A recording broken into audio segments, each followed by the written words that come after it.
Welcome to civil services study. UPSC civil सेवा के test series चल रही है। अगला टेस्ट लगाते हैं। टेस्ट नंबर 340 है ये। इंपॉर्टेंट होंगे प्रश्न, तो चलिए स्टार्ट करते हैं। क्वेश्चन नंबर 1 क्या है?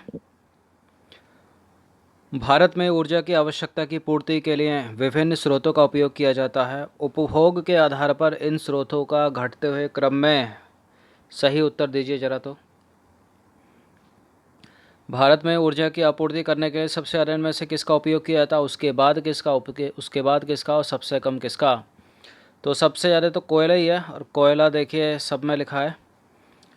और कोयला के बाद क्या है? कोयला के बाद किया जाता है जल, जल के बाद पेट्रोलियम और प्राकृतिक गैस, और सबसे कम नाभिकीय। तो इसका आंसर हो जाएगा ऑप्शन नंबर ए। तो देखिए, भारत में ऊर्जा की आवश्यकताओं की पूर्ति के लिए ऊर्जा के विभिन्न स्रोतों का घटता हुआ क्रम इस प्रकार है। सबसे ज़्यादा कोयला, उससे कम जल, फिर पेट्रोलियम और प्राकृतिक गैस, फिर नाभिकीय, उसके बाद पवन। क्वेश्चन नंबर 2 है, निम्नलिखित कथनों पर विचार करें। दो स्टेटमेंट है यहाँ पर, बताना कि कौन सा सही होगा इनमें। जल विद्युत संयंत्रों में जल की स्थितिज ऊर्जा को विद्युत ऊर्जा में रूपांतरित किया जाता है।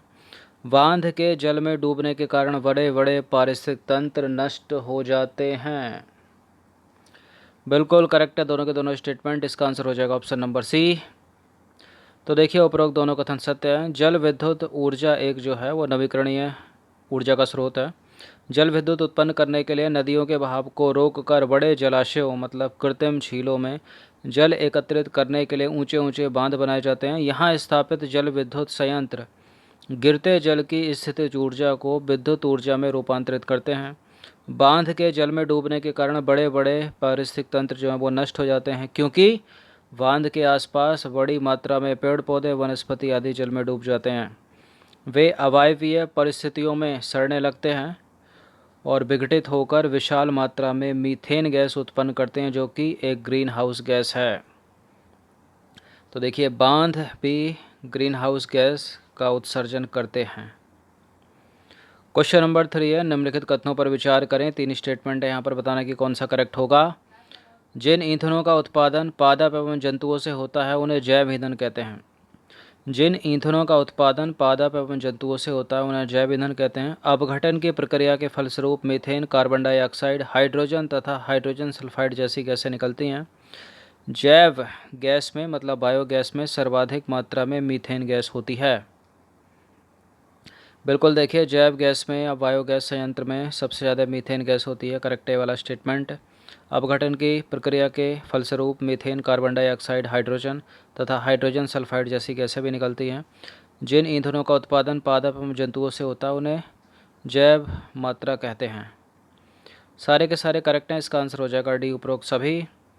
तो देखिए, मनुष्य लकड़ी तथा उपलों का उपयोग जो है ईंधन के रूप में प्राचीन काल से करता आ रहा है, और इसके दहन से हमें ऊर्जा प्राप्त होती है। चूँकि ये ईंधन जो है पादप एवं जंतु उत्पाद, अतः इन ईंधनों के स्रोत को हम जैव मात्रा कहते हैं। गोबर हो गया, फसलों के कटने के पश्चात जो अपशिष्ट बच जाते हैं, और सब्जियों के अपशिष्ट जैसे कि विभिन्न प्रकार के पादप तथा वाहित मल जब ऑक्सीजन की अनुपस्थिति में अपघटित होते हैं तो बायो गैस या फिर जैव गैस निकलती है। चूँकि इस गैस को बनाने में उपयोग होने वाला आरंभिक पदार्थ मुख्यतः गोबर है, इसलिए इसका प्रचलित नाम है गोबर गैस। अब देखिए, गोबर गैस संयंत्र या बायोगैस संयंत्र या जैव गैस संयंत्र अवायवीय सूक्ष्म जीव जिन्हें जीवित रहने के लिए ऑक्सीजन की आवश्यकता नहीं होती, गोबर की स्लरी के जटिल यौगिकों का अपघटन कर देते हैं। अपघटन की प्रक्रिया के फलस्वरूप methane, carbon dioxide, hydrogen, hydrogen sulphide जैसी गैसें निकलती हैं, और निकलने वाली गैसों में 75% तक मीथेन होती है। इस कारण जैव ईंधन एक उत्तम ईंधन है। तो सबसे ज़्यादा तो यही हो गई ना, मीथेन। एक प्रश्न पूछा जाता है धान के खेतों से कौन सी गैस निकलती है, तो धान के खेतों से मीथेन निकलती है। अगर ये चीज़ ग्रीन हाउस इफ़ेक्ट के बारे में पूछी जाए तो ग्रीन हाउस इफ़ेक्ट जो है उसका परसेंटेज सबसे ज़्यादा कार्बन डाइऑक्साइड है। सबसे ज़्यादा ग्रीन हाउस प्रभाव जो है कार्बन डाइऑक्साइड गैस करती है, याद रखिएगा। और बायोगैस संयंत्र में मीथेन है, कितनी? 75%। क्वेश्चन नंबर 4 है, निम्नलिखित में से किन तत्वों की उपस्थिति के कारण बायोगैस संयंत्र से निकलने वाली स्लरी एक उत्तम उत्पाद के रूप में उपयोग की जाती है? पोटास एवं फास्फोरस, केवल नाइट्रोजन, केवल पोटास, नाइट्रोजन तथा फास्फोरस। तो इसका उत्तर हो जाएगा ऑप्शन नंबर डी, नाइट्रोजन तथा फास्फोरस। तो देखिए जैव गैस संयंत्र से निकलने वाली स्लरी में नाइट्रोजन तथा फास्फोरस प्रचुर मात्रा में होते हैं, जिस कारण से ये एक उत्तम खाद के रूप में हमारे काम आती है। क्वेश्चन नंबर 5 है, निम्नलिखित में से किस देश को पवनों का देश कहा जाता है? इंपॉर्टेंट है, ये मोस्ट इम्पोर्टेंट है। सीधा सीधा प्रश्न, पीसीएस के फेवरेट होते हैं ऐसे प्रश्न। किस देश को पवनों का देश कहा जाता है बताइए? Norway, Sweden, Denmark, Finland. तो नॉर्वे नहीं है, फिनलैंड नहीं है, स्वीडन नहीं है, क्या है फिर? Denmark, option number C. तो देखिए डेनमार्क को पवनों का देश कहा जाता है। इस देश में 25% से भी अधिक विद्युत की आपूर्ति पवन चक्कियों के विशाल नेटवर्क द्वारा विद्युत उत्पन्न करके की जाती है। जर्मनी भी इस क्षेत्र में अग्रणी है, जबकि भारत का पवन ऊर्जा द्वारा विद्युत उत्पादन करने में 5वां स्थान है। क्वेश्चन नंबर 6 है, निम्नलिखित में से कौन से या कौन सा तत्व सोलर सेल में उपयोग किया जाता है या किए जाते हैं? सिलिकॉन, वेनेडियम और एस्टेटिन। कौन से उपयोग किए जाते हैं? देखिए एस्टेटिन नहीं है, वेनेडियम नहीं है, इसमें ऑप्शन नंबर ए है, केवल सिलिकॉन। केवल सिलिकॉन।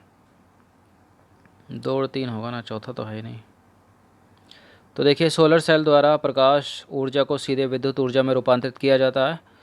सौर सेलों को बनाने के लिए सिलिकॉन का उपयोग किया जाता है, जो प्रकृति में प्रचुर मात्रा में उपलब्ध है, परंतु सौर सेलों को बनाने में उपयोग होने वाले विशिष्ट श्रेणी के सिलिकॉन की उपलब्धता सीमित है। सौर सेलों के उत्पादन की समस्त प्रक्रिया अभी भी बहुत महंगी है और सौर सेलों को परस्पर संयोजित करके सौर पैनल बनाने में सिल्वर का उपयोग होता है, जिसके कारण लागत और वृद्धि हो जाती है सिल्वर के कारण। क्वेश्चन नंबर 7 है, सागरीय तापीय ऊर्जा रूपांतरण विद्युत संयंत्र। क्या सागरीय तापीय ऊर्जा रूपांतरण विद्युत संयंत्र द्वारा सागरीय ऊर्जा को विद्युत ऊर्जा में परिवर्तित किया जाता है जब के आगे क्या होगा? क्या सी होगा? उथले एवं चौड़े सागरीय तट जहां पर नदी के द्वारा डेल्टा का निर्माण होता है। गलत। सागरीय तट पर चौड़ी घाटियां हों जहां बांध न बनाए जा सकें। गलत है ये भी। देखिए महासागर के पृष्ठ पर जल का ताप तथा 2 किलोमीटर की गहराई पर जल के ताप में 20 डिग्री सेल्सियस का अंतर हो तब। Option number A. तो देखिए महासागरों के पृष्ठ पर जल सूर्य द्वारा तप्त हो जाता है, और जबकि इनके गहराई वाले भाग का जो जल है वो अपेक्षाकृत ठंडा होता है। ताप में इस अंतर का उपयोग सागरीय तापीय ऊर्जा रूपांतरण विद्युत संयंत्र द्वारा सागरीय ऊर्जा को विद्युत ऊर्जा में परिवर्तित किया जाता है। सागरीय तापीय ऊर्जा रूपांतरण विद्युत संयंत्र केवल तभी प्रचलित होते हैं जब महासागर के पृष्ठ का जल का जो ताप है तथा 2 किलोमीटर की गहराई पर जल के ताप में 20 डिग्री सेल्सियस का अंतर हो।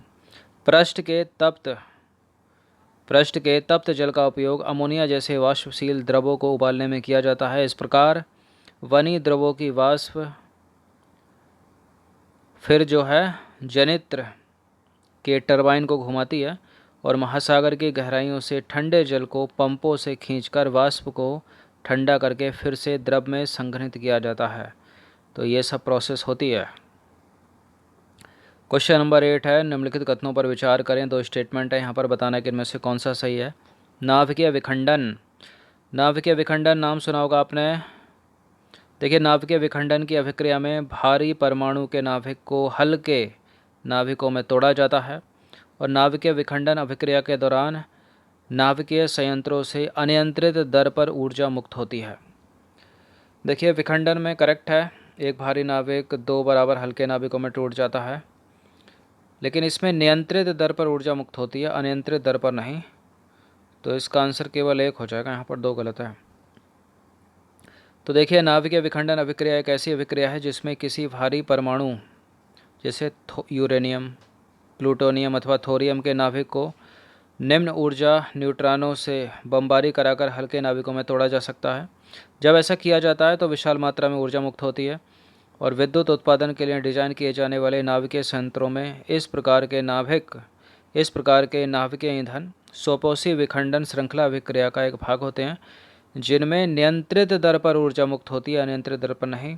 इस मुक्त ऊर्जा का उपयोग भाप बनाकर विद्युत उत्पन्न करने में किया जाता है।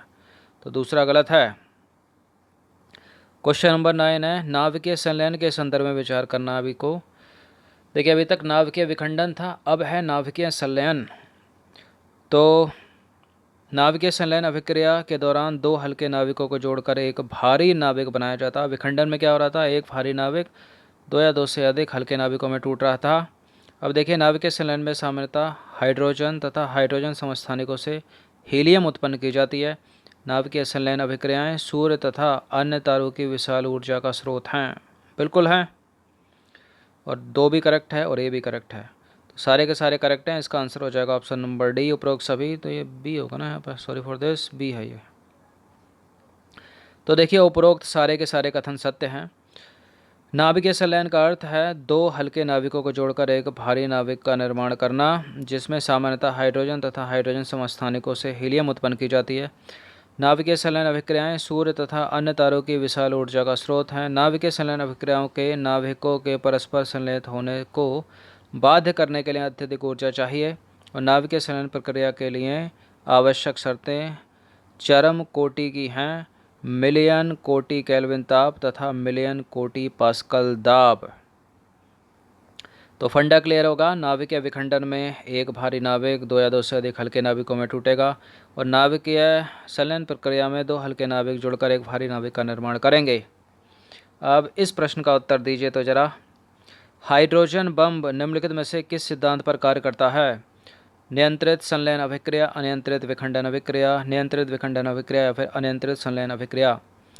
देखिए, हाइड्रोजन बम हो गया, परमाणु बम नाभिकीय विखंडन का उदाहरण है, हाइड्रोजन बम संलयन का उदाहरण है नाभिकीय संलयन का। तो विखंडन को तो एलिमिनेट कर दीजिए, ये तो होगा नहीं, इसका होता है परमाणु बम। और हाइड्रोजन बम किसका है? संलयन का, नाभिकीय संलयन। तो किस सिद्धांत पर आधारित होगा? ये नियंत्रित पर या अनियंत्रित पर? तो नियंत्रित पर नहीं होगा, यह होगा अनियंत्रित श्रृंखला अभिक्रिया पर या फिर अनियंत्रित संलयन अभिक्रिया पर। तो देखिए, हाइड्रोजन बम अनियंत्रित संलयन अभिक्रिया पर आधारित होता है। हाइड्रोजन बम के क्रोड को यूरेनियम अथवा प्लूटोनियम के विखंडन पर आधारित किसी नाभिकीय बम को रख देते हैं, और यह नाभिकीय बम ऐसे पदार्थों में अंतः स्थापित किया जाता है जिसमें ड्यूटेरियम तथा लिथियम होते हैं। जब इस नाभिकीय बम को अधिविस्फोटित करते हैं तो इस पदार्थ का जो ताप है कुछ ही माइक्रोसेकंड में 107 के तक बढ़ जाता है। देखिए, यह अति उच्च ताप हल्के नाभिकों को संलयित होने के लिए पर्याप्त ऊर्जा उत्पन्न कर देता है, जिसके फलस्वरूप अति विशाल परमाणु की ऊर्जा मुक्त होती है। तो उम्मीद है फंडा क्लियर हो गया होगा। हाइड्रोजन बम किसका उदाहरण है? नाभिकीय संलयन का, और अनियंत्रित श्रृंखला अभिक्रिया पर आधारित है। और नाभिकीय जो विखंडन है उसका एग्जाम्पल है परमाणु बम, और इसमें दो हल्के नाभिक टूटते हैं। दो हल्के नाभिक नाभिकीय विखंडन में जो है एक भारी नाभिक दो हल्के नाभिकों में टूटता है, और संलयन में दो हल्के नाभिक जो है एक भारी नाभिक बनाते हैं। तो 10 प्रश्न थे, इंपॉर्टेंट थे, अच्छे से इसका रिवीजन कर लीजिएगा 1 से 2 बार। धन्यवाद।